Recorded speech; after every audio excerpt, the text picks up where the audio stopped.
Hello students, आज हम application of derivative का एक और नया टॉपिक स्टार्ट करेंगे जिसका नाम है आइसोलेशन ऑफ रूट्स। आपने कुछ लास्ट के लेक्चर्स में देखा होगा, हमने उसमें असिम्प्टोट्स, कर्व स्केचिंग जैसे टॉपिक कवर किए जो कि पर्टिकुलरली मेंस और एडवांस पे फोकस थे। ये जो टॉपिक आपका आइसोलेशन ऑफ रूट्स, ये भी कॉम्पिटिटिव लेवल का ही है। एनसीईआरटी में इससे रिलेटेड कुछ नहीं पूछा जाता, लेकिन ये एक ऐसा टॉपिक है जिसमें बच्चों को मेजरली कंफ्यूजन रहती है। अच्छा, ये टॉपिक थ्रू आउट कैलकुलस में यूज होता है। जब भी आप एडवांस लेवल के क्वेश्चंस देखते हो तो ये टॉपिक की कंफ्यूजन को दूर करने के लिए हमने क्या किया, इसके कुछ केसेस बना दिए। अगर वो केसेस आपने समझ लिए तो आपका टॉपिक कभी दिक्कत नहीं करेगा और बहुत ही टिपिकल क्वेश्चन, मतलब एडवांस लेवल के जो अच्छे क्वेश्चंस हैं वो इस टॉपिक की क्लैरिटी से बहुत इजीली सॉल्व हो जाते हैं। तो स्टार्ट करते हैं आइसोलेशन ऑफ रूट्स, ठीक है, जिसमें हम बात करेंगे nature of roots of cubic equation की। क्वाड्रेटिक इक्वेशन की नेचर ऑफ रूट्स हम बचपन से पढ़ते आ रहे हैं, क्यूबिक इक्वेशन की नेचर ऑफ रूट्स को हम डिस्कस करेंगे। हमने यहाँ पे एक क्यूबिक इक्वेशन कंसिडर की ax cube plus B X cube plus C X plus D, जिसमें कंडीशन हम लेके चल रहे हैं कि जो कोएफिशिएंट ऑफ एक्स क्यूब का वो पॉजिटिव है, a इज ग्रेटर देन 0।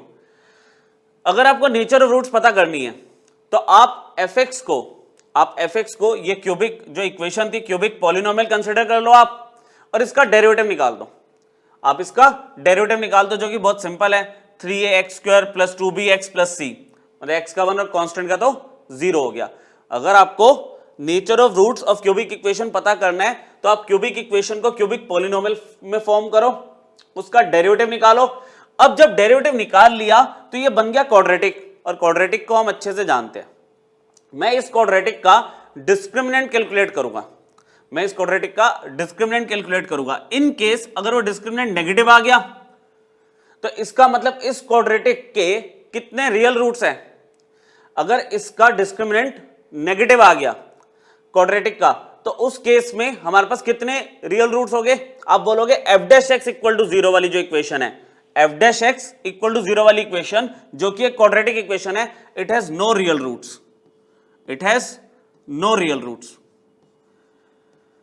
अच्छा, जब f' का एक भी रियल रूट नहीं है तो जो ओरिजिनल इक्वेशन थी fx इक्वल टू 0 वाली जो कि एक क्यूबिक इक्वेशन है, उसमें हमें एक रियल रूट मिलता है। इसका रीजन अभी मैं आपको बताने वाला हूं, और इसकी जो ग्राफिकल फॉर्म होगी वो कुछ इस तरह से होगी। fx का ग्राफ इस तरह से चल रहा है, इसमें देखो आपको एक ही रियल रूट मिल रहा है, ठीक है। अब यहां पे मैं अगर आपसे बात करूं, यहां पे कोई एक ऐसा पॉइंट है जहां पे आपका f' इक्वल टू 0 है। इस ग्राफ पे देखो, जहां पे ये एक ही पॉइंट पे x एक्सिस को इंटरसेक्ट करके जा रहा है fx, तो यहां पे कोई एक भी ऐसा पॉइंट नहीं है जहां पे मेरा f' 0 हो। आप बोलोगे ग्राफिकली f' 0 कैसे पता करते हैं? अरे वहां पे tangent parallel to x axis होनी चाहिए ना। f' इक्वल टू 0 का मतलब क्या है कि slope of tangent to this curve is parallel to the x axis. f' equal to 0 का मतलब स्लोप ऑफ टेंजेंट इज 0। याद है एप्लीकेशन और डेरिवेटिव में स्टार्टिंग में हमने यही तो पढ़ा था। तो यहां पे एक भी ऐसा पॉइंट नहीं है जहां पे f' 0 है। तो f' 0 नहीं है, मतलब x की रियल इस इक्वेशन में x की रियल वैल्यूज नहीं मिल रही थी, तो इस इक्वेशन की एक भी रियल वैल्यू नहीं है। तो हां, fx की एक रियल रूट होगी fx की। तो ये केसेस आपको ध्यान रखने हैं। एक बार लास्ट जहां पे मैंने रेड से लिखा है यही मेन आपको ध्यान रखना है। आप f' कंसिडर करो, उसकी रूट्स को चेक करो, उसकी नेचर को। तो अगर उसकी एक भी रियल रूट नहीं आई तो इसका मतलब जो ओरिजिनल क्यूबिक इक्वेशन है उसकी एक रियल रूट होगी। तो ग्राफ इसमें हमेशा मोनोटोनिक रहेगा। या तो हम मतलब इसमें x इंक्रीज करेगा तो आपका fx भी इंक्रीज करेगा। ये पॉइंट मैंने यहां पे पहले ही डिस्क्राइब कर दिया है। तो और केसेस को कंपेयर करते हैं। अच्छा, अब आगे के जो केसेस कंपेयर करने के लिए आपको ये 2 पॉइंट्स की रिक्वायरमेंट भी होगी। 2 पॉइंट्स की रिक्वायरमेंट होगी। सबसे पहले कि एक क्यूबिक इक्वेशन जो है ना, एक क्यूबिक इक्वेशन में हमेशा एक पॉइंट ऑफ इन्फ्लेक्शन होता है। पॉइंट ऑफ इन्फ्लेक्शन क्या था? वो पॉइंट जहां पे कर्व अपनी कॉन्केविटी को चेंज करता है, मतलब कॉन्केव अप से कॉन्केव डाउन हो जाता है या कॉन्केव डाउन से कॉन्केव अप हो जाता है, ठीक है। तो क्यूबिक इक्वेशन में ऐसा एग्जैक्टली एक ही पॉइंट होगा जहां पे अपना वो कॉन्केविटी को चेंज करेगा, ठीक है।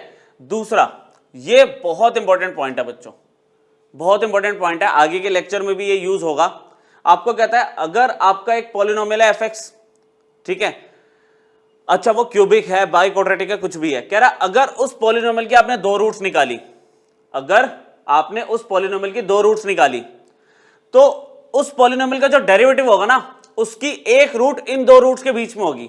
मतलब कहने का मतलब ये है, देखो जैसे मान लो ये fx का ग्राफ है, तो यहां पे इसकी दो रूट्स है, तो इसके बीच में देखो यहां पे f dash x equal to 0 है, मतलब यहां पे जो आपको ये c मिल रहा है वो अल्फा और बीटा जो दो रूट्स थी fx की, fx आपका गिवन पॉलिनोमियल था, अगर उसकी दो रूट्स अल्फा और बीटा है तो बीच में इसके डेरिवेटिव की एक रूट जरूर मिलेगी आपको, fx के डेरिवेटिव की एक रूट जरूर मिलेगी। ये पॉइंट आपको ध्यान रखना क्योंकि आगे सारी चीजें इसी पे कनेक्टेड है, ठीक है। एक एग्जांपल हम साथ के साथ यहां पे निपटा देते हैं। एग्जांपल क्या है आपके पास, ये देखो क्यूबिक दे दिया, क्यूबिक आपको गिवन है, आपने इसका f डैश x निकाला, क्या आया 3x स्क्वायर माइनस में 4x प्लस 5। मैंने क्या कहा था, अगर आपको नेचर चेक करना है क्यूबिक के रूट्स का, आप f डैश x निकालो, इसको 0 के इक्वल रखा हमने, ये क्वाड्रेटिक इक्वेशन बन गई, इसका डिस्क्रिमिनेंट निकाला, डिस्क्रिमिनेंट क्या होता था b स्क्वायर माइनस 4ac, है ना, तो ये आ गया 16 माइनस में 60 which is minus 44, d negative आ गया, d नेगेटिव आ गया मतलब इसमें एक भी नो रियल रूट, इसकी एक भी रियल रूट नहीं है इस क्वाड्रेटिक की, तो कह रहा है जो ओरिजिनल fx है, देयरफॉर ओरिजिनल जो fx है उसके अंदर कितनी रूट्स होगी real, fx has one real root, ये हम ध्यान रखेंगे। और इसका ग्राफ की अगर मैं बात करूं तो ग्राफ कैसा बनेगा, कुछ ऐसा जो अभी हम बात की थी, यहां पर क्या हुआ fx की एक रियल रूट दिख रही है और f डैश x की एक भी रियल रूट नहीं है, ठीक है। इन दो पॉइंट्स को आगे के केसेस में कंबाइन करते हैं और फर्स्ट केस तो आपको पता चल ही गया, अब कंपेयर करते हैं सारे केसेस। देखो अब आपको कहता है कि f dash x equal to 0, f dash x equal to 0, वही मतलब क्वाड्रेटिक इक्वेशन आपने निकाली थी 3ax square plus 2bx plus c, वो क्वाड्रेटिक इक्वेशन की अगर दो, यहां पे लिख लेते हैं, हाईलाइट कर लेते हैं, हैज टू डिस्टिंक्ट रूट्स, ठीक है, दो डिस्टिंक्ट रूट्स है, कौन कौन सी, हमने लेट कर लिया अल्फा और बीटा, अल्फा और बीटा, ठीक है। और वहां पे क्या कंडीशन हुई, देखो ये दो डिस्टिंक्ट रूट्स आपको कौन सी दिख रही है, ये देखो यहां पे ये अल्फा है, ये बीटा है, क्यों, क्योंकि देखो यहां पे आपकी tangent parallel to X axis बन पा रही है, तो यहां पे f डैश x 0 होगा, अल्फा उसकी एक रूट है, यहां पे देखो यहां पे f डैश x 0 है, तो बीटा एक दूसरी रूट मिल गई। लेकिन ये जो अल्फा और बीटा को अगर मैं fx में सब्स्टिट्यूट करूं, fx जो हमारा मेन फंक्शन था ax cube plus bx cube plus cx plus d, उसमें अगर मैं फंक्शन एट अल्फा और फंक्शन एट बीटा को सब्स्टिट्यूट करूं तो देखना यहां पे फंक्शन एट बीटा की वैल्यू, फंक्शन एट अल्फा की वैल्यू, दोनों वैल्यूज पॉजिटिव आ रही है, दोनों वैल्यूज पॉजिटिव आ रही है, तो उनका प्रोडक्ट भी पॉजिटिव है। तो उस केस में भी आप देखो ये जो ग्राफ है कितनी रियल रूट बना के जा रहा है, एक्स एक्सिस को कितनी बार इंटरसेक्ट कर रहा है, जो fx का ग्राफ है, ये fx का ग्राफ है ना, तो एक ही पॉइंट पर तो इंटरसेक्ट कर पा रहा है ये, ठीक है। अगर आपकी क्वाड्रेटिक इक्वेशन जो है f डैश x उसकी एक भी रियल रूट नहीं है तो fx की एक रियल रूट थी, f डैश x की क्वाड्रेटिक की दो रियल रूट्स आ गई, लेकिन उन रियल रूट्स पे फंक्शन की वैल्यूज का जो प्रोडक्ट है अगर वो पॉजिटिव आ रहा है, मतलब अल्फा और बीटा दोनों या तो ऊपर लाई कर रहे हैं या दोनों नीचे लाई कर रहे हैं on the same side of x axis, उस केस में भी आपका जो fx है उसका एक ही रियल रूट है, उसका एक ही रियल रूट है। ये चीजें आपको थोड़ा सा समझनी पड़ेगी और ध्यान रखनी पड़ेगी। पीछे वाला जो पॉइंट था आने वाला वो यूज में, ठीक है। यहां पर अब देखो इसमें फिर एक कंडीशन यही है कि जो f डैश x है उसमें दो डिस्टिंक्ट रूट्स है अल्फा एंड बीटा, दो डिस्टिंक्ट रूट्स है अल्फा एंड बीटा, लेकिन इस बार आप समझ पा रहे हो आई थिंक, यहां पे ये अगर अल्फा है तो यहां पे f dash x equal to 0 है, ये बीटा है तो यहां पे भी f dash x equal to 0 है, और यहां पे function at alpha positive, function at beta negative, तो इनका प्रोडक्ट क्या आएगा नेगेटिव लेस देन 0। इस केस में आपका ग्राफ देखो 1 2 3 3 has 3 distinct real roots, has 3 distinct real roots. ठीक है, 3 केसेस क्लियर हो गए। एफ डैश एक्स का अगर एक भी रियल रूट नहीं है तो एफ एक्स का एक रियल रूट होगा। एफ डैश एक्स के 2 डिस्टिंक्ट रूट्स हैं, लेकिन उन दोनों रूट्स पे फंक्शन का प्रोडक्ट पॉजिटिव आ रहा है, तो इसका एक ही रियल रूट होगा अभी भी। और अगर एफ डैश एक्स के 2 डिस्टिंक्ट रूट्स आ गए, ठीक है, 2 डिस्टिंक्ट रियल रूट्स आ गए, और उनमें फंक्शनल वैल्यू अल्फा और बीटा पे जो फंक्शन की वैल्यू है उनका प्रोडक्ट अगर नेगेटिव है, तो उस केस में एफ एक्स के 3 डिस्टिंक्ट रियल रूट्स हो गए। वो कौन कौन से हैं? 1 2 3। पीछे जो हमने पॉइंट पढ़ा था, मैंने आपको क्या बताया था कि अगर 2 रियल रूट्स है फंक्शन की, तो बीच में डेरिवेटिव का एक रूट जरूर होगा। फिर देखो यहां पे 2 रूट है, आपके 2 रूट है फंक्शन के एफ एक्स के, तो देखो डेरिवेटिव का एक रूट बीच में पड़ा हुआ है, तो ये पॉइंट हर जगह वैलिड रहता है। अब इसमें क्या हुआ, इसमें देखो ना, इसके 2 रूट है ही नहीं, इस फंक्शन के 2 रियल रूट तो है ही नहीं ना, तो वो वाली कंडीशन नहीं लग रही। लेकिन देखो जैसे ही 2 रूट आए तो डेरिवेटिव का रूट इन 2 रूट्स के बीच में ही होगा हमेशा। ठीक है, तीनों पॉइंट क्लियर हो गए। आगे देखे, क्यूबिक में सिर्फ यही 5 केस है जो मैं आपको पढ़ा रहा हूं, इसके अलावा कुछ नहीं मिलेगा आपको। ठीक है, equation F dash X equal to 0, ठीक है, F dash X equal to 0, हमने यहां पे फिर से वही बात कर दी कि 2 डिस्टिंक्ट रूट्स है, 2 डिस्टिंक्ट रियल रूट्स है, अल्फा और बीटा। अच्छा, अल्फा और बीटा जब आ रहा था तो हम क्या कर रहे थे, function at alpha into function at beta check कर रहे थे कि पॉजिटिव आ रहा है नेगेटिव आ रहा है। इस बार क्या हुआ कि आपकी एक रूट अल्फा और बीटा में से किसी एक रूट पे फंक्शन की वैल्यू 0 आ रही है। कुछ ऐसे देखो, बीटा जैसे रखूंगा मैं तो फंक्शन की वैल्यू क्या हो गई, 0 हो गई। Function at beta is equal to 0 और function at alpha equal to 0। ठीक है, यहां पे अल्फा ये है, तो ये इंटरचेंज भी कर सकता हूं, मैं इसे बीटा लिख दूं, इसे अल्फा लिख दूं, है ना, वो तो कोई फर्क नहीं पड़ता। बस पॉइंट यहां पे आता है कि हम जो शुरू से लेके आ रहे हैं ना, अल्फा आपका बीटा से कम है, अल्फा आपका बीटा से कम है, तो इसलिए अल्फा इसको इधर रख रहे हैं हम। ठीक है, वो तो कंडीशन आप समझ जाओगे, जब आपको एक्स की वैल्यू मिलेगी तो आप ग्राफिकली देख ही लोगे कि नंबर लाइन पे वैल्यूज कहां पे है।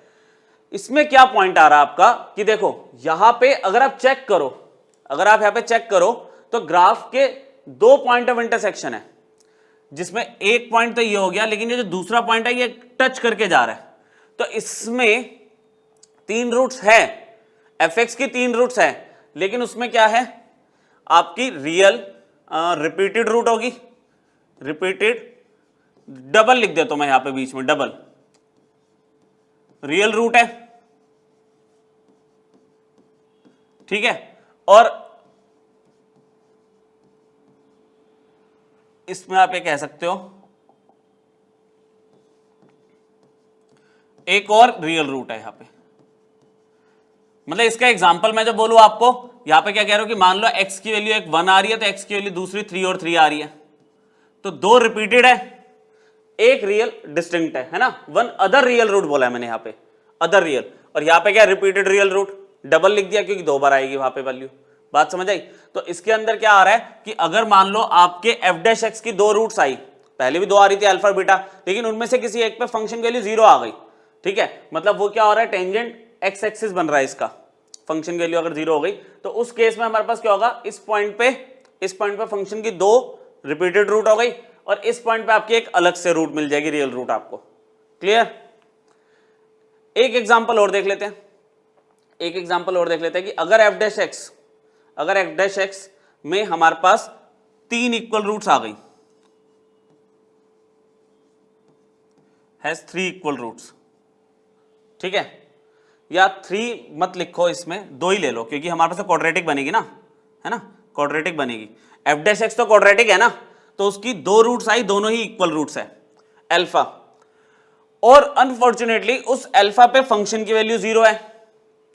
एग्जाम्पल साथ में दे दिया क्योंकि ये क्लैरिटी की जरूरत है। एफ एक्स आपको दिख रहा है, आपने एफ डैश एक्स निकाला, आपने एफ डैश एक्स निकाला, कितना आ गया, 3 टाइम्स x माइनस 3 का होल स्क्वायर।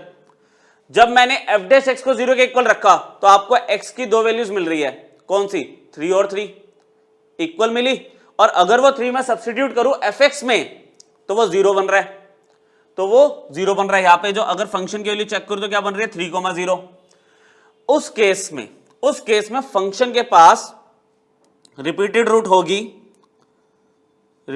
होगी, लेकिन कितनी बार? ट्रेबल। वहां पे डबल लिखा था, ट्रेबल मतलब समझते हो ना, 3। There are 3 coincident real roots. ठीक है, 3 रूट्स होगी लेकिन कोइंसिडेंट इक्वल होगी। वो fx की एक ही वैल्यू 3 बार रिपीट होगी वहां पे। ठीक है, जैसे दिख ही रहा आपको, इसमें तो कुछ बात ही नहीं थी ना, fx x-3 का होल क्यूब है, तो x की वैल्यू 3 3 3 है। मतलब ये तो सिंपल, मैंने एक एग्जांपल लिया था। तो ये सारे केसेस आपको क्लियर होने चाहिए। अच्छा, यहाँ पे रिपीटेड रूट की कंडीशन और दे रखी है कि अगर gx एक पॉलिनोमियल है, उसके repeated root x equal to alpha पे है। कब होगा ये? जब g एट अल्फा और g डैश अल्फा दोनों 0 हो गए। ठीक है, तो इसको अब मैं क्वेश्चंस में ना अप्लाई करता हूं तो और अच्छे से आपको समझ आ जाएगा कॉन्सेप्ट इसका। ठीक है, 5 केस हमने पढ़े हैं, एक बार रिकॉल कर लेना, क्वेश्चंस पे जाने से पहले एक बार उसको रिवाइज कर लेना, फिर क्वेश्चन समझना। ठीक है, चलो मैं आगे कर रहा हूं, आपको रिवाइज करना, एक बार बैक करके रिवाइज कर लो। चलो देखो, इस तरह के क्वेश्चन को अब हम कैसे सॉल्व करेंगे। हमें केस आइडेंटिफाई करना पड़ता है, कैसे करेंगे? कह रहा पॉसिबल वैल्यूज बताओ a की for which the cubic is non monotonic and has exactly one real root. देखो मैं आपको 2 चीजें याद दिलाता हूं। एक केस मैंने कौन सा बनाया था? कुछ ऐसे।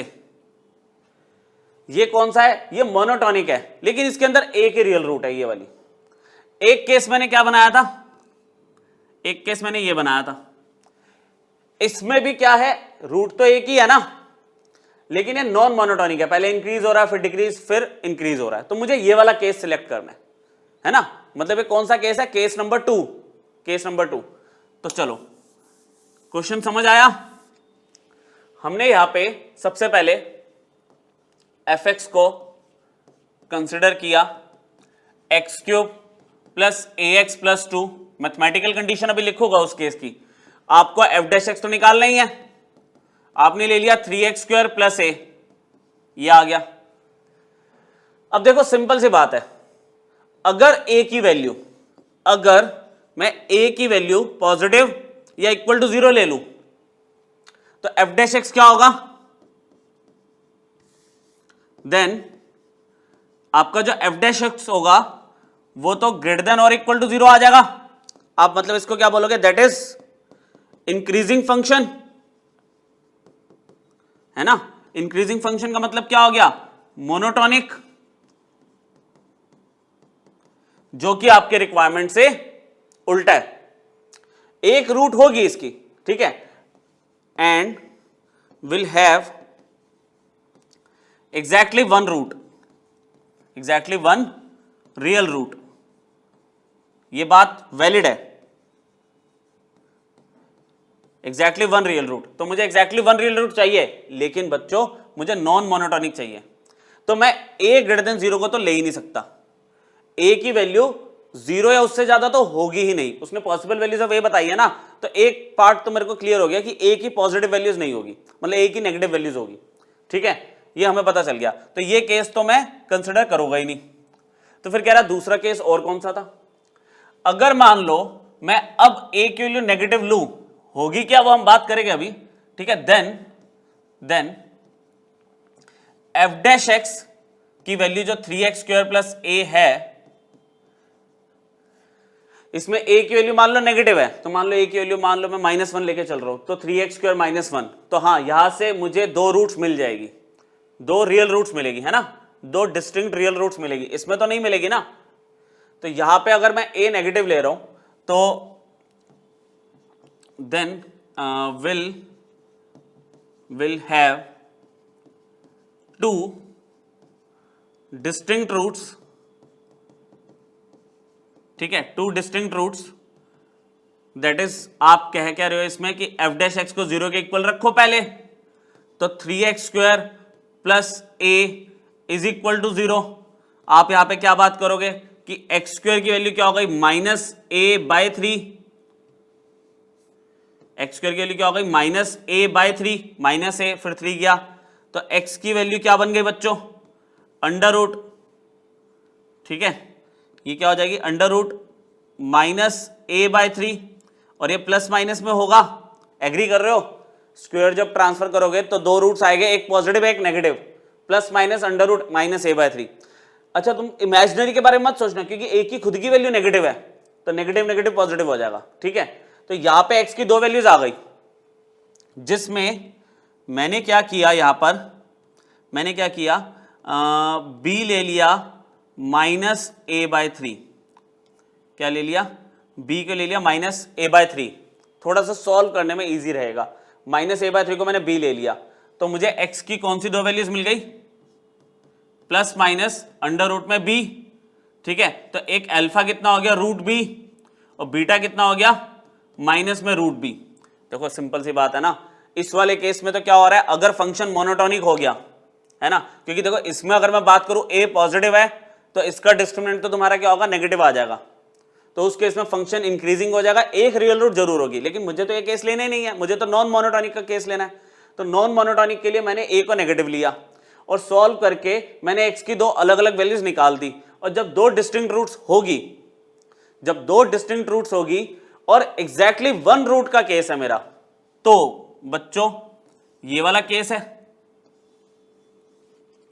जिसमें अगर मैं बात करूं अल्फा की और बात करूं बीटा की, इन दोनों का फॉर, यहां पर लिख रहा हूं मैं, for exactly one real root of fx equal to 0, हमारे पास क्या होना चाहिए, फंक्शन एट अल्फा और function at beta should be greater than 0। Alpha की वैल्यू मैंने पीछे क्या निकाली है, रूट बी, और बीटा की क्या निकाली, माइनस रूट बी, ठीक है। यहां तक तो एग्री कर रहे हो, क्लियर है, ठीक है। b मेरे पास माइनस a/3 लेट किया मैंने, तो फंक्शन एट रूट बी और फंक्शन एट माइनस में रूट बी ग्रेटर देन 0। अब फंक्शन एट x था क्या, फंक्शन एट x क्या है आपके पास, x³ plus ax plus 2, x³ plus ax plus 2, ठीक है। तो यहां पे मैं साइड में लिख देता हूं अभी रेफरेंस के लिए, x³ प्लस ax प्लस 2, ये fx है। यहां पे x को मैंने क्या रखा, रूट बी, ठीक है। रूट बी का मतलब क्या हुआ, रूट बी की पावर 3 का मतलब क्या हुआ, ये पावर 1/2 होती है ना, तो b रेज टू पावर 3/2, ठीक है। डायरेक्टली कर रहा हूं मैं, यहां पे आप भी कर लोगे जब इस लेवल के क्वेश्चंस आप देख रहे हो तो। अच्छा a यहां पे ऐसे ही, x के लिए रूट b मतलब b रेज टू पावर 1/2, और आपका 2 तो 2 ही रहेगा अभी के लिए, माइनस रूट बी रखोगे आप। देखो अब अगर आप माइनस में रूट बी रख रहे हो, यहां पे पावर तो 3 है ना, तो ओड पावर की वजह से माइनस तो रहेगा, और ये कितना हो जाएगा, पावर 1/2 और 3 b 3/2। सेम यहां पे माइनस रूट बी रखा तो minus a b raise to power 1/2, अच्छा प्लस 2 तो अपनी जगह पे सेम ही है, ग्रेटर देन 0 चल रहा है ये, क्लियर। मैंने यहां पे माइनस कॉमन ले लिया इस वाले ब्रैकेट से, ये वाला तो ब्रैकेट सेम चलेगा अभी के लिए, इसकी कोई दिक्कत नहीं है, ठीक है। यहां से मैंने जैसे ही माइनस कॉमन लिया, b raise to power 3/2 plus a b raise to power 1/2, और ये माइनस 2 हो गया। ये जो माइनस हमने कॉमन लिया, वो माइनस को हटाने के लिए अगर मैं दोनों तरफ मल्टीप्लाई करूं माइनस से, इनइक्वालिटी रिवर्स हो जाएगी। बहुत कॉमन सी बात कर रहा हूं मैं, ये इस पूरे को a लिया b, a plus B a minus B, a plus B a minus B क्या लग रहा है बच्चों, a square minus B square लगा दूं, ठीक है। तो यहां पे हमने क्या किया, ये लो, ये हो गया a स्क्वायर माइनस में b square less than 0, clear. a plus B का होल स्क्वायर है, इधर a प्लस बी का होल स्क्वायर लगेगा। अब देखो a प्लस बी का होल स्क्वायर, इसका स्क्वायर करोगे तो कितना हो जाएगा, b रेज टू पावर 3, इसका स्क्वायर किया तो क्या हुआ, a का स्क्वायर a स्क्वायर हो गया, और b रेज टू पावर 1/2 का स्क्वायर क्या हुआ, b बचा सिर्फ, प्लस 2ab, a तो ऐसे रहेगा, b रेज टू पावर 3/2 और b रेज टू पावर 1/2, या इतना तो कर लोगे ना मैथ्स, b 3/2 और b 1/2 क्या दिख रहा है आपको, b स्क्वायर दिख रहा है, ठीक है, b स्क्वायर दिख रहा है। यहां पे क्या बचा, माइनस में 4 लेस देन 0। अब b की जो वैल्यू थी आप उसको सब्स्टिट्यूट कर दो। b की वैल्यू अगर आपको याद दिलाऊं तो b की वैल्यू क्या थी, माइनस a/3 यूज करो। तो यहां पे माइनस a/3 जब मैं रखने वाला हूं, यहां पे ये हुआ माइनस a/3 का क्यूब प्लस a स्क्वायर अपनी जगह पे, ये हो गया minus A by three, 2a अपनी जगह पे माइनस ए बाय थ्री का square less then sorry minus four less than zero, normal solving. ठीक है, नॉर्मल सॉल्विंग बची, इसको यहीं पे देख लेते हैं। तो ये बन गया minus A cube by 27, minus A cube by 27, ये बन गया माइनस ए क्यूब बाय 3। ठीक है, यहां पे आ गया आपका माइनस तो प्लस हो जाएगा स्क्वायर की वजह से, 2a cube by 9 plus 2a cube by 9। ठीक है, -4 अपनी जगह पे लेस देन 0 अपनी जगह पे। ठीक है, चलो आगे देखते हैं। एलसीएम ले लिया 27 हमने, आपने एलसीएम लिया 27 तो कितना हो गया माइनस ए क्यूब माइनस में 9a क्यूब प्लस ये कितना बना आपका 3 और 2 6a क्यूब, और ये बन गया -108 लेस देन 0। ठीक है, यहां तक क्लियर। 27 पॉजिटिव नंबर है तो इसकी वजह से तो इनइक्वालिटी नेगेटिव होगी नहीं, इसको तो इग्नोर कर दिया। ये कितना हो गया -10a cube plus 6a cube -4a cube -108 less than 0। आपने यहां पे -4 कॉमन लिया, a क्यूब प्लस 27 आ गया लेस देन 0। माइनस को आपने उधर शिफ्ट किया, माइनस को उधर शिफ्ट किया या -4 से मल्टीप्लाई कर दिया, दोनों -4 से डिवाइड कर दिया, तो यहां से तो हट गया ये, वहां पे इनइक्वालिटी रिवर्स हो गई। फाइनली आपको क्या मिल गया, a cube plus 27 is greater than 0। ठीक है, अब देखो a क्यूब प्लस 27 को अगर आप खोलते हो ना तो a प्लस 3 आगे होगा आपका a स्क्वायर प्लस 9 माइनस में आपका कितना, जैसे इसको मैं a क्यूब प्लस 3 का क्यूब लगा रहा हूं ना, तो a square plus b square minus ab, ये बनेगी बात। ये जो क्वाड्रेटिक बन रही है ना, इसका d तो नेगेटिव आ रहा है। जब d नेगेटिव होता है तो उस केस में फंक्शन हमारा पॉजिटिव होता है। ये भी पीछे मैंने एक लेक्चर में बताया था आपको, मोनोटोनिसिटी में यूज किया था हमने कि अगर किसी क्वाड्रेटिक का d नेगेटिव होगा ना तो क्या होगा, उसका एक भी रियल रूट होगा ही नहीं, और उसमें a पॉजिटिव है तो ग्राफ आपका ऊपर ऊपर बनेगा, पॉजिटिव रहेगा ग्राफ। तो कह रही है पूरी इनइक्वालिटी पॉजिटिव किसकी वजह से है, ये तो पॉजिटिव है ही, तो इसका मतलब a प्लस 3 पॉजिटिव होना चाहिए, मतलब a की वैल्यू -3 से ज्यादा होनी चाहिए। लेकिन एक रेफरेंस, ये जो सारा केस हम जो पढ़ रहे हैं उसमें ये सारा केस कहां पे है कि a की वैल्यू 0 से कम होनी चाहिए, और वो बोल रहा है -3 से ज्यादा होनी चाहिए। इसका मतलब a किसको बिलोंग कर रहा है, -3 से 0 के बीच में। ये आपका आंसर है। दोबारा बताऊं, आपको बोला गया था कि a की वैल्यू 0 से कम होनी चाहिए, और ये कह रहा है -3 से ज्यादा होनी चाहिए। अरे तो -3 और 0 के बीच में आ गई ना वैल्यू, बस ये कॉन्सेप्ट है इसका। आपको आइडेंटिफाई करना होता है कौन सा केस है, और फिर उसकी मैथमेटिकल अप्रोच लगा के जिस तरह का भी रिजल्ट बोलेगा आप प्रूव कर दोगे। ठीक है, एडवांस लेवल के क्वेश्चन है ये, बहुत इजी था ये, है ना। चलो आगे देखते हैं, एक क्वेश्चन और करवाता हूं मैं आपको इस टाइप का, थोड़ा सा कॉन्सेप्ट और क्लियर हो जाएगा। तो थोड़ा सा चेंज कर लिया इस बार क्वेश्चन हमने। कह रहा है p और q दो रियल नंबर है हमारे पास, और क्यूबिक फिर दे दी, 3 डिस्टिंक्ट रियल रूट्स होगी इफ ये कंडीशन है तो। ठीक है, या हम मान लेते हैं कि 3 डिस्टिंक्ट रूट्स है और ये प्रूव कर दे हम। अब 3 डिस्टिंक्ट रियल रूट्स कैसे प्रूव करते थे, चलो देखते हैं। सबसे पहले तो देखो, जो आपको y है उसको मैंने fx ले लिया, x cube plus px plus q हो गया। f डैश x तो निकालो गई ना, तो यहां पे क्या आ गया 3x स्क्वायर प्लस p आ गया, ये लो। फिर वही वाली बात आ गई इसमें सेम कि अगर p पॉजिटिव है या 0 है तो f डैश x क्या होगा, f डैश x की value greater than equal to 0 हो जाएगी, तो fx क्या हो जाएगा, मोनोटोनिक मतलब इंक्रीजिंग हो जाएगा, monotonic, and will have exactly one real root, will have exactly one real root. और मेरी रिक्वायरमेंट क्या है, मेरी रिक्वायरमेंट क्या है, मुझे तो 3 रियल रूट्स चाहिए ना, अलग अलग 3 डिस्टिंक्ट रियल रूट्स। वो कब पॉसिबल है, वो कब पॉसिबल है देखते हैं। दूसरी possibility, if p is less than 0, तो f डैश x की वैल्यू क्या हो जाएगी, आप बोलोगे 3x² प्लस पी, जिसमें p की वैल्यू नेगेटिव है। तो अगर इसको मैं 0 के इक्वल रखता हूं, है ना, अगर p नेगेटिव है then f dash x equal to 0 will have two distinct roots,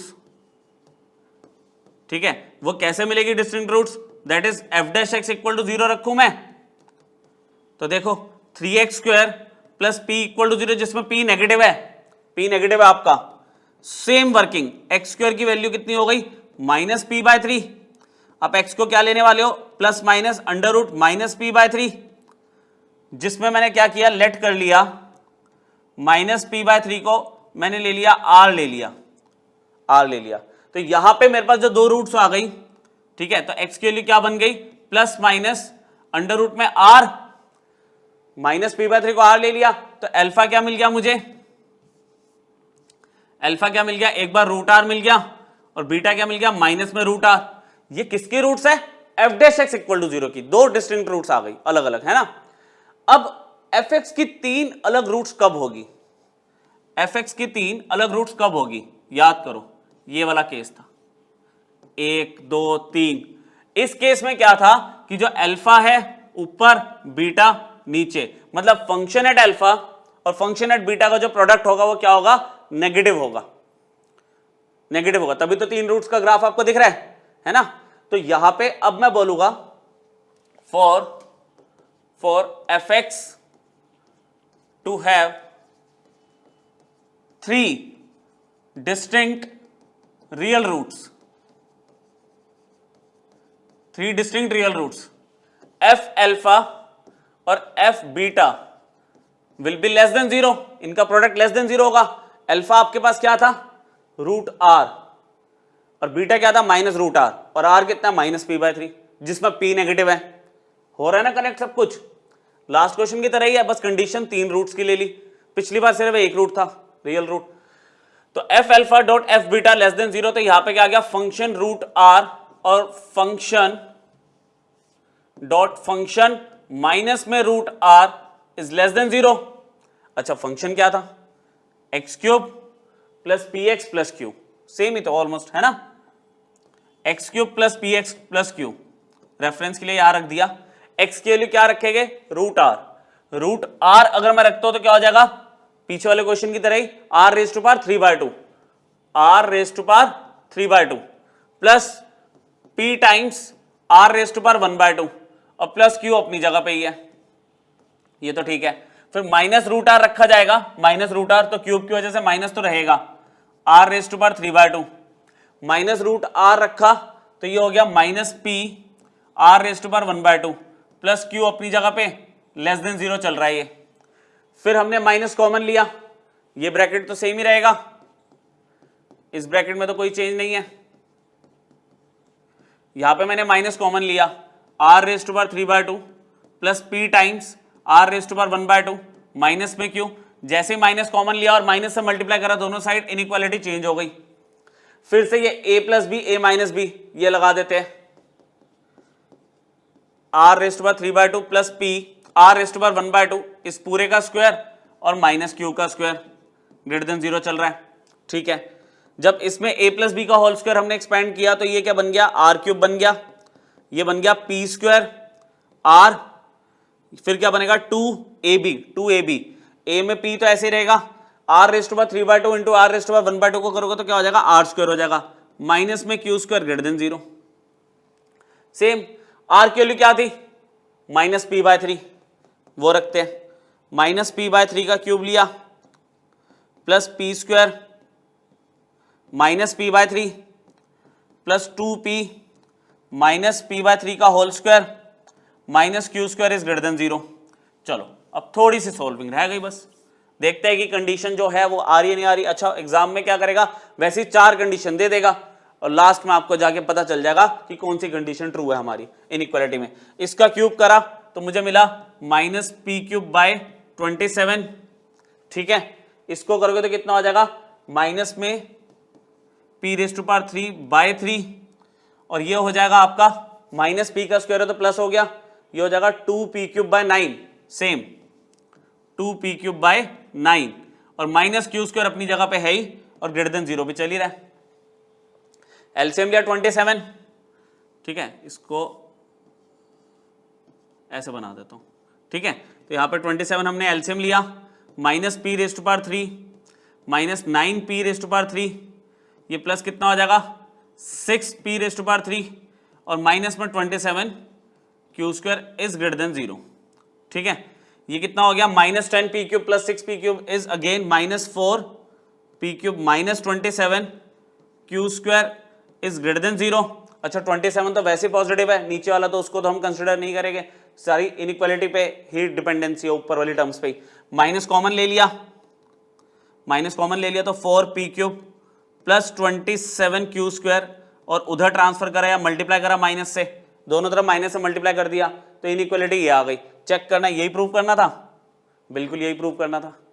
तो 3 अगर अलग अलग रूट्स है, रियल रूट्स, तो उस केस में मैंने कौन सी कंडीशन ली इस बार कि f' के 2 रूट्स होने चाहिए और उन दोनों रूट्स पे फंक्शनल वैल्यूज जो है, function at alpha, function at beta, उनका प्रोडक्ट लेस देन 0 होगा।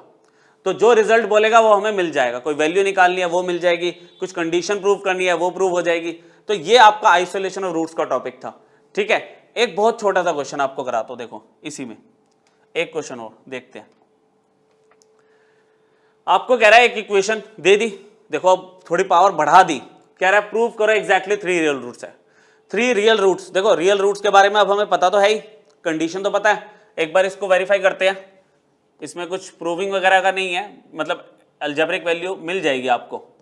जैसे यहाँ पे 2x⁵ माइनस 10x + 5 है, ठीक है, पावर 5 वाला हमारे पास पॉलिनोमियल है। यहाँ पे हमने f' निकाला, ये हो गया 10x⁵ माइनस में 10, सॉरी आपके पास आ जाएगा 10x⁴ माइनस में 10, इसको 0 के इक्वल रखा। देखते हैं पहले f' के कितने रियल रूट्स आते हैं। यहां पे मैंने लिख दिया कंसिडर, ठीक है, थोड़ी सी जगह कम पड़ रही है, ये लो फटाफट से, कंसिडर f' = 0। लो 10 कॉमन लिया, x⁴ माइनस 1 = 0, 10 तो पॉजिटिव नंबर 0 होगा नहीं। यहां पे हमने क्या कर दिया x² + 1 और x² - 1 = 0। क्लियर, ये तो आपको इमेजिनरी वैल्यू दे रहा है। यहां पे x² - 1 0 अगर होता है ना, इफ, तो x को क्या वैल्यू मिल गई +-1, जिसमें आपने अल्फा ले लिया 1, बीटा ले लिया -1। मतलब इस बार भी आपके पास जो पॉलिनोमियल था उसके 2 रियल रूट्स आ रही है, उसकी 2 रियल रूट्स आ रही है। अब इन रूट्स पे हमारा काम क्या होता है कि फंक्शन की वैल्यू चेक करो। आप फंक्शन एट अल्फा निकालो, मतलब फंक्शन एट 1 निकालो। तो फंक्शन एट 1 कैसे निकालोगे, 2 1⁵ माइनस 10 × 1 + 5, कितना हो गया, ये माइनस में 3 आ रहा है, 2 + 5 7, 7 - 10 माइनस में 3 आ गया। फंक्शन एट बीटा अगर आप लेते हो बच्चों, तो फंक्शन एट -1 निकालोगे, तो 2 1⁵ माइनस 10 -1 + 5, इसको अगर सॉल्व कर ले हम तो -2 + 10 + 5 कितना आ गया, 13 आ गया। तो हमें क्लियरली क्या दिख रहा है, function at alpha dot function at beta which is equal to function at 1 dot function at -1, जिसको मैंने देखा क्या आया, -3 × 13 -39, ये तो लेस देन 0 आ गया। किसकी कंडीशन है ये, किसकी कंडीशन है, ये देखो बच्चों, बात की तो थी कि फंक्शन एट अल्फा की वैल्यू पॉजिटिव आ रही है, फंक्शन एट बीटा की वैल्यू नेगेटिव आ रही है, तो दोनों का प्रोडक्ट ओवरऑल नेगेटिव है। उस केस में फंक्शन में कितनी रूट्स थी, 3 अलग अलग रियल रूट्स थी। तो देयरफॉर fx, जो हमारे पास fx है, हैज 3 डिस्टिंक्ट रियल रूट्स। मतलब एक्चुअली क्या होता है, पेपर में ना आपको ऐसे ऑप्शन दे देता है कि कितनी रूट्स है इसकी। अभी तो मैंने प्रूविंग लिखी थी ना, तो आपको क्या करना है, चेक करना है। अगर मान लो ये पॉजिटिव आ जाता तो उसमें मैं क्या बोलता कि भाई एक रियल रूट है। जब f' की 2 रूट्स होती है अलग अलग, तो हम उन रूट्स पे फंक्शन वैल्यूज निकाल के प्रोडक्ट चेक करते हैं। फंक्शन का प्रोडक्ट अगर f अल्फा और f बीटा का प्रोडक्ट अगर पॉजिटिव आ गया तो 1 रियल रूट है फंक्शन का, अगर नेगेटिव आ गया तो 3 रियल रूट्स है फंक्शन के। ये बस ध्यान रखने कॉन्सेप्ट, आपको हुआ क्लियर है कॉन्सेप्ट पूरी तरह से, ठीक है। ये था आपका जो भी nature of roots of cubic equation मैंने हेडिंग डाली थी, ये कंप्लीट हो गया। अब क्यूबिक को भूल जाओ, क्यूबिक को भूल जाओ। एक होता क्या कि किसी भी तरह का ना आपको एक्सप्रेशन मिल जाएगा और उसमें ना आपके फैक्टर्स की पावर अलग अलग होगी। उस केस में आप ग्राफ को रफली कैसे स्केच कर सकते हो वो समझ लेते हैं 5 मिनट में, और ये टॉपिक खत्म। छोटा सा टॉपिक था, ठीक है। तो geometrical implications of multiplicity of a root, कि अगर आपको एक रूट मिल गई पॉलिनोमियल की, उसकी जो पावर है मल्टीप्लिसिटी, उसको देख के आपको क्या समझ आ रहा है कि मान लो आपने px एक पॉलिनोमियल ले लिया, ठीक है, जिसकी रूट आपकी x इक्वल टू एल्फा है, ठीक है, और उसकी मल्टीप्लिसिटी m है। मतलब कुछ ऐसे बोलना चाह रहा है ये कि px ना आपका x minus alpha power m है, कि आप देखो इसको 0 के इक्वल रखोगे तो आपको x की वैल्यू अल्फा मिल जाएगी ना, रूट तो मिल गई लेकिन उसकी पावर m है, मल्टीप्लिसिटी आपकी m है। अब ये m पे हमें देखना होता है कि क्या क्या कंडीशन बन सकती है। कह रहा अगर m आपका इवन है, अगर आपके पास m इवन है, मतलब रूट जो है आपकी वो इवन मल्टीप्लिसिटी की है, ठीक है, तो उसका ग्राफ कुछ ऐसा बनता है बच्चों, या तो ये बनेगा या ये बनेगा। मतलब उस केस में क्या होगा, जो आपका जो px है ना वो टेंजेंट हो जाएगा x एक्सिस का at point alpha, at point alpha वो क्रॉस नहीं करेगा x एक्सिस को, और ना ही उसके पास कोई इन्फ्लेक्शन पॉइंट होगा, क्योंकि देखो कॉन्केविटी चेंज नहीं कर रहा है, या तो वो कॉन्केव अप है या वो कॉन्केव डाउन है, या तो वो कॉन्केव अप रहेगा या कॉन्केव डाउन रहेगा, अपनी कॉन्केविटी को चेंज नहीं करेगा, ठीक है। कब? जब किसी रूट की पावर इवन है, ठीक है, रूट के जो पावर मिल रही है आपको, अगर उसकी मल्टीप्लिसिटी इवन है, उस केस में वो एक्स एक्सिस को क्रॉस नहीं करेगा, उसकी शेप ऐसी होगी, या तो ऐसी या ऐसी, डिपेंड करता है। वही है कि अगर मान लो पॉजिटिव कोफिशिएंट है ना, पॉजिटिव कोफिशिएंट है तो ऊपर बनेगा, नेगेटिव कोफिशिएंट है तो नीचे बनेगा। ये हम एक आइडिया ले लेते हैं। बाकी एग्जैक्ट जो कर्व स्केचिंग हो तो लास्ट लेक्चर में मैंने आपको सिखाई थी, पर थोड़े से पॉइंट और ऐड ऑन हो जाते हैं हमारे, ठीक है, जब रूट्स के बारे में हमें बताया जाता है ना, थोड़ा और क्लैरिटी हो जाती है कॉन्सेप्ट की। अच्छा, 3 पॉसिबिलिटीज है इस बार भी हमारे पास। पहली पॉसिबिलिटी क्या थी कि m की वैल्यू इवन हो। दूसरी पॉसिबिलिटी क्या, m ऑड है but greater than 1, greater than 1। तो इसमें एक इन्फ्लेक्शन पॉइंट होगा। देखो पहले क्या था, कॉन्केव अप फिर कॉन्केव डाउन हो गया, या तो केस ऐसा होगा या फिर कैसा, कॉन्केव अप कॉन्केव डाउन, मतलब दोनों मैंने बना के दिखा दिया। इसमें क्या आपका रूट क्या होगा, odd, root of odd multiplicity, ठीक है, और वो ग्रेटर देन 1 भी होना चाहिए। मतलब m की वैल्यू 1 से ज्यादा की बात कर रहा हूं, ऑड में ये नहीं कि 1 लोगे, 3, 5, 7 कुछ भी होगा। उस केस में जो ग्राफ होगा आपका, यहां पे देखो जो ग्राफ है ये टेंजेंट बना के जाएगा, ठीक है, टेंजेंट बना के जाएगा एक्स एक्सिस पे। मतलब ये कुछ ऐसे बन जाता है ना, ये यहाँ पे ये ग्राफ ऐसे जाता है, ऐसे बन के जाता है ये, ठीक है, जैसे एक्स क्यूब का ग्राफ नहीं देखा आपने, ये ऐसे बनता, तो ये टेंजेंट हो जाता है ना ग्राफ के इस पॉइंट पे। अच्छा, उसके अलावा आपको क्या बोल रहा है कि भाई ये इन्फ्लेक्शन पॉइंट आपको दिख रहा है, इसमें तो इन्फ्लेक्शन पॉइंट होगा ही होगा, पीछे वाले में इवन में इन्फ्लेक्शन पॉइंट होता ही नहीं है, इसमें इन्फ्लेक्शन पॉइंट होगा, कॉन्केविटी चेंज होगी ग्राफ की। तीसरा पॉइंट कि अगर m की वैल्यू 1 है, उसको हम सिंपल रूट बोलते हैं, m की वैल्यू 1 है, ठीक है, ये m है क्या, फैक्टर की पावर है, अभी क्वेश्चन ले रहा हूं मैं एक। तो उस केस में कह रहा है कि ग्राफ टेंजेंट नहीं होगा, ये सिंपली ऐसे चला जाएगा, ठीक है, सिंपली ऐसे चला जाएगा। तो ये एक्स एक्सिस को क्रॉस तो जरूर करेगा, पर इसका इन्फ्लेक्शन पॉइंट हो भी सकता है, नहीं भी हो सकता, पर जनरली ये कुछ इस तरह से होता है। जनरली ये सिंपल रूट का ग्राफ है, या तो ऐसे बनेगा या ऐसे बनेगा, ये सिंपल रूट है। सिंपल रूट का मतलब m की वैल्यू आपकी 1 है। अब मैं आपको एक आइडिया देता हूं, ये लो, इस क्वेश्चन से आपको एक आइडिया मिलेगा। आपको कह रहा है कि आप बिहेवियर चेक करो इस ग्राफ का in the vicinity of x intercepts. X intercepts निकालो और उसके आसपास आप ग्राफ का बिहेवियर चेक करो, और अगर रफ एक स्केच बना सकते हो बनाओ। मतलब देखो स्केचिंग के लिए बहुत सारे पॉइंट होते हैं, मैंने आपको सिखाया था, लेकिन एक रफ आइडिया मैं मल्टीप्लिसिटी के बेस्ड आपको दे रहा हूं, देखते हैं, ठीक है। ये एग्जैक्ट ग्राफ नहीं बनेगा इससे, पर एक idea, y is equal to X cube 3x minus 4 x plus 2 का होल स्क्वायर। लास्ट लेक्चर में कर्व स्केचिंग में आपको बताया था कि अगर आपको x इंटरसेप्ट निकालना है, y इंटरसेप्ट निकालना है, तो आप एक एक करके x या y को 0 रखते हो। जैसे मैं अगर बात करूं आपसे कि मुझे x इंटरसेप्ट निकालने हैं, तो उस केस में हम क्या करते हैं बच्चों, y को 0 लेते हैं। y को जैसे 0 रखा तो क्या हुआ, एक्स क्यूब 3x माइनस 4 और x प्लस 2 का होल स्क्वायर इक्वल टू 0 लिया। एक बार आपको x 0 मिला, एक बार आपको x मिल रहा है 4/3, और एक बार आपको x मिल रहा है -2। अब इसमें देखो इसकी मल्टीप्लिसिटी कितनी है, मतलब इसका m कितना है 3 है, मतलब x 0 कितनी बार आ रहा है 3 टाइम्स, 3 बार रिपीट हो रहा है। x के लिए 4/3 कितनी बार आएगी, मल्टीप्लिसिटी इसके अंदर कितनी है, एक ही है, इसकी पावर तो 1 है, ये तो सिंपल रूट है ना, ये तो सिंपल रूट है, सबसे बढ़िया। और देखते हैं -2 वाला कौन सा केस हो गया, इसकी मल्टीप्लिसिटी कितनी है, इसकी 2 है, तो तीनों केसेस कवर कर लिया हमने। इसमें कितना है 2 है मल्टीप्लिसिटी। ये इवन वाला केस हो गया, ये आपका ऑड वाला केस हो गया जो ग्रेटर देन 1 भी है।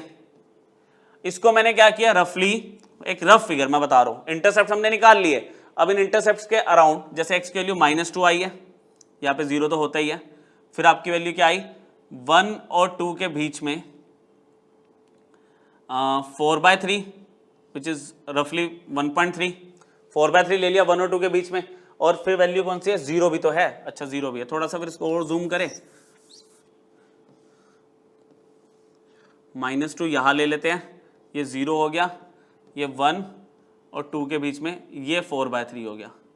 ठीक है, देखो आपको मैंने क्या बोला था, इवन मल्टीप्लिसिटी अगर होगी तो उसके अंदर कोई इन्फ्लेक्शन पॉइंट नहीं होता। अच्छा देखो यहाँ पे कोफिशिएंट आपका पॉजिटिव ही है, तो ये मैंने एक ऐसे बना दिया, -2 पे ऐसा बन सकता था ग्राफ, आपको बताया था, याद करो पहला वाला केस इवन मल्टीप्लिसिटी वाला, सबसे पहले ये निपटा दिया।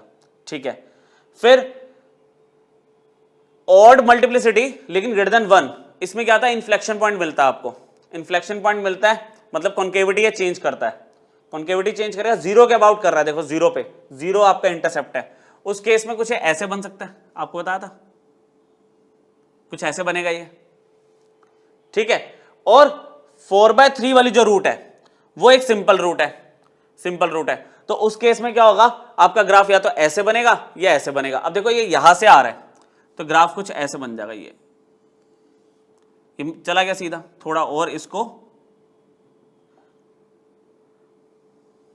ये बन गया, ये 4/3 से देखो ये तो अपना इन्फ्लेक्शन मतलब कोई कॉन्केविटी वगैरह नहीं दिखा रहा, सिंपल रूट का ग्राफ ऐसे ही तो था बच्चों, ये देखो ऐसे है ना, एक्स एक्सिस को सिर्फ क्रॉस करके चला जाता है ये। अच्छा फिर इसको कैसे ज्वाइन करें, ऐसे कर दे लो, तो यहां पे क्या हुआ -2 पे आपका क्या था इवन मल्टीप्लिसिटी थी, तो ये बिना इन्फ्लेक्शन पॉइंट के ये चला गया। ठीक है, और फिर यहां पे क्या हुआ, ये देखो कॉन्केविटी अपनी चेंज कर रहा है, कब 0 के अबाउट ग्राफ अपनी कॉन्केविटी चेंज कर रहा है, और फिर 4/3 पे क्या है ये तो सिंपल रूट है, तो सिंपली एक्स एक्सिस को क्रॉस करके जा रहा होगा वहां से। ठीक है, तो ये आपका एक रफ आइडिया, अगर आप मल्टीप्लिसिटी को देखते हो रूट्स की, उसके अकॉर्डिंग आप ग्राफ में थोड़ा सा इसका एंड बिहेवियर चेक कर सकते हो ग्राफ का। ठीक है, बहुत इंपॉर्टेंट टॉपिक था, बहुत छोटा सा था लेकिन बहुत जगह यूज होता है बच्चों कैलकुलस में, फंक्शंस में हमारा, तो आप इसको कर लो एक बार रिवाइज।